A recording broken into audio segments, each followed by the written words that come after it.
روز محشر بے خوف گھس جاؤں گا جنت میں، وہاں سے آئے تھے آدم، وہ میرے باپ کا گھر ہے۔ ان اعمال کے ساتھ جنت کا طلبگار ہے کیا، وہاں سے نکالے گئے آدم، تیری اوقات کیا ہے۔ تو کبھی کبھی ضمیر ہمیں پکارتا نہیں، ہمیں جھنجھوڑتا ہے۔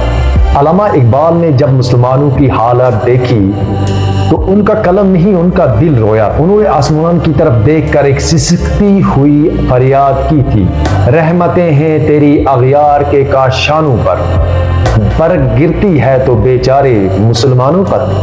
صفا ہستی سے باطل کو مٹایا ہم نے، نوح انسان کو غلامی سے چھڑایا ہم نے۔ ہم سے پہلے تھا عجب تیرے جہاں کا منظر، کہیں مسجود تھے پتھر، کہیں معبود شجر۔ پھر کیوں اے میرے رب آج ہم ہی کیوں اس حال میں ہیں، کیا ہماری وفا کا یہی صلہ ہے۔ مگر جواب وہ نہیں تھا جو ہم سننا چاہتے تھے، جواب وہ تھا جو ہمیں سننا چاہیے تھا۔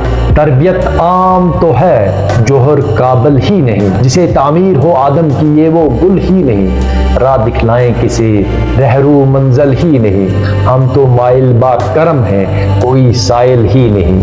دوستو اقبال نے بتا دیا کہ قصور وقت کا نہیں ہمارا ہے، ہم نے خود کو بدل لیا تو رب نے حالات بدل دیے۔ اگر آج بھی ہمیں وہ کھوئی ہوئی سلطنت چاہیے تو شرط صرف ایک ہے کہ محمد سے وفا تو نے تو ہم تیرے ہیں، یہ جہاں چیز ہے کیا لوح و قلم تیرے ہیں۔ وہ وعدہ جو ہم نے برسوں پہلے کیا اسے نبھانے کا وقت آ گیا ہے۔